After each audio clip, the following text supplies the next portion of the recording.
Hello everyone, আশা করছি আপনারা সবাই খুব ভালো আছেন। এটা হচ্ছে আমাদের কক্সবাজারের ভিডিওর হচ্ছে সেকেন্ড ডে। আমরা সকাল সকাল ঘুম থেকে উঠে একদম ফ্রেশ হয়ে আমরা চলে এসেছি বুফেতে, কারণ ওখান থেকে হচ্ছে টিকিট কাউন্টার থেকে 2টা টিকিট নিতে হবে। তারপরে হচ্ছে আমরা খাওয়া দাওয়া করব। তো এই যে এখানে এসে বসে পড়লাম আর কি। আর আমার আইলাইনারটা দেওয়া যেন একটু কেমন হয়েছে, এই জন্য চোখটা আমার কাছে নিজের কাছে ভালো লাগছে না। তো যাই হোক, ক্যামেরাতে কেমন জানি একটা লাগছে আর কি। তো যাই হোক, মোটামুটি সাদা একটা ড্রেস পরেছি, রিদ্ধিকেও রেডি করে দিয়েছি।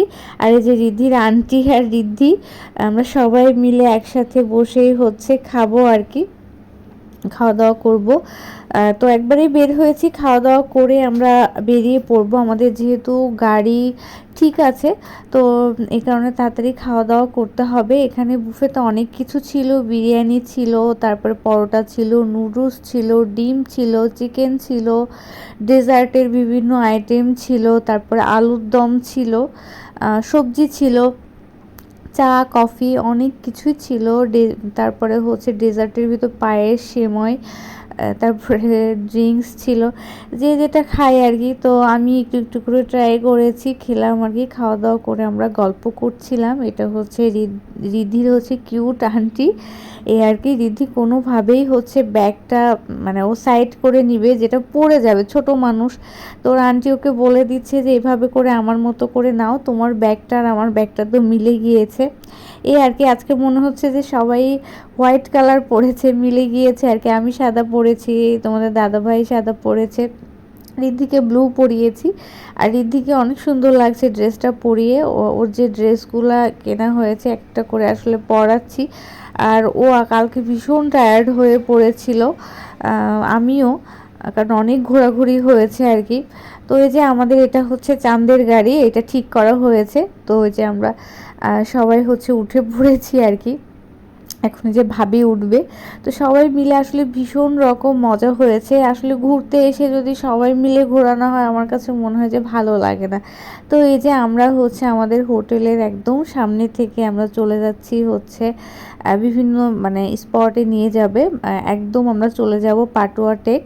তো ওখানে গিয়ে তারপরে হচ্ছে ওই জায়গাটা অনেক সুন্দর, আমার যাওয়া হয়নি। আমি কক্সবাজার 2বার এসেছি, কিন্তু ওই জায়গায় যাওয়া হয়নি। ইনানি পর্যন্ত গিয়েছি, আর ওদিকে হচ্ছে মহেশখালী। তো সব থেকে বড় ব্যাপার হচ্ছে এই গাড়িটাতে উঠে অন্য রকম ভালো লাগছে, চারিদিকে এত বেশি হাওয়া, কি বলবো, চুলগুলা পুরো মানে উড়ে যাচ্ছে। আমরা কেউই মানে সবাই চুল ছেড়ে এসেছি, একদম খুবই খারাপ অবস্থা, এটাই আর কি। আর চারপাশে আসলে একপাশে সমুদ্র, একপাশে পাহাড়, সব থেকে ভালো লেগেছে এই ভিউটা আমার কাছে। তবে মনে হয়েছে যে অন্যবারের তুলনায় এবার পাহাড় কম, কেন জানি এরকম মনে হয়েছে, আমার জানি না।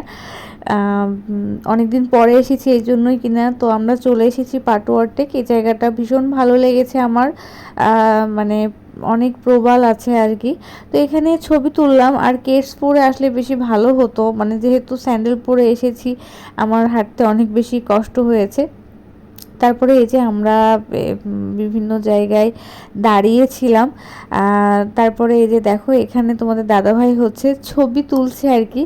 তো ছবি তোলার জন্য এই যে এখানে বসতে বললাম, আমি এবার একটু ভিডিও নিয়ে নিলাম আর কি। তারপরে হচ্ছে আমরা আবার ফিরে যাচ্ছি। সামনে ইনানি আছে, আরও যে কয়টা স্পট আছে সবগুলোই আমরা আশা করি দেখবো আর কি। তবে আমার কাছে মনে হয়েছে হিমছড়িতে তেমন কিছু দেখার নেই, কারণ ওখানে ঝর্ণাটা একদম শুকিয়ে গিয়েছে। আর আসলে অত উঁচু পাহাড়ে ওঠার কোনো কারণ নাই, কারণ অনেকবার দেখেছি তো। আর আমরা সব থেকে বড় ব্যাপার, যাওয়া আসার পথে এই যে চাঁদের গাড়িতে উঠেছি, এটা আমরা এত বেশি এনজয় করেছি, সবাই কিন্তু এভাবে দাঁড়িয়েছি এবং এত ভালো লেগেছে। এক একবার করে সবাই এরকম দাঁড়িয়েছি, খুব ভালো লেগেছে। তো এই পাশের ভিউটাও জাস্ট অসাধারণ, কি বলবো, মানে সমুদ্রের কিছু কিছু জায়গা এত সুন্দর, যে জায়গায় আসলে মানে কি বলবো, লোকজন কম থাকে, সেই জায়গার প্রাকৃতিক দৃশ্য আসলে আমার কাছে বেশি সুন্দর লেগেছে। এটাই বলবো। এখানেও হচ্ছে বিভিন্ন রকম হোটেল আছে ইনানির কাছে। এখানেও মানে আমরা চাইলে স্টে করতে পারবো বা কেউ আসলে থাকতে পারবে। তবে অধিকাংশ মানুষই আমি দেখেছি যে বেশিরভাগই হচ্ছে সুগন্ধা বা হচ্ছে কলাতলি এই বিচগুলাতেই বেশি থাকে আর কি, এগুলোতে ঘুরে চলে যায়। তো এই যে আমরা ইনানিতে এসেছি, তো এখানেও কিছু ছবি টবি তুলেছি, তোমাদেরকে ভিউটা দেখালাম, ভীষণ কিন্তু সুন্দর আর কি। আর সবথেকে বড় ব্যাপার, সবাই যখন একসাথে যাওয়া যায় তখন জার্নিটা অন্যরকম সুন্দর হয়ে যায়। গল্প গুজব কিভাবে যে সময় চলে যায় সেটা আমরা বুঝতেই পারি না। আর ট্যুরের দিনগুলো সত্যি খুব তাড়াতাড়ি মনে হচ্ছে চলে গিয়েছে। তারপরে আমরা চলে এসেছি, এটা মনে হয় সম্ভবত ঝাউবন বা কাঁকড়া বিচ বলে, সামনেই হচ্ছে লাল কাঁকড়া। তবে লাল কাঁকড়া না সকালবেলা হলে সব থেকে বেশি দেখা যায়, কারণ ওরা হচ্ছে রোদের দিকে চলে যায়। এই জায়গাগুলো হচ্ছে ইচ্ছা করলে কেউ মানে ভাড়া নিয়ে দোলনা খেতে পারবে। তো যাই হোক, আমাদের একটা দোলনা সবাই মিলে নেওয়া হয়েছিল, কারণ আমাদের হাতে সময় অনেক কম ছিল। কারণ আমরা বিভিন্ন মানে সবগুলো স্পট দেখে আসলে আবার ফিরতে হবে আমাদের। হ্যাঁ, এই আর কি। আর এখানে আমরা অনেক ছবি তুলেছি, আর এসে এত ভালো লাগছে, নৌকাগুলো একদম রেখেছে।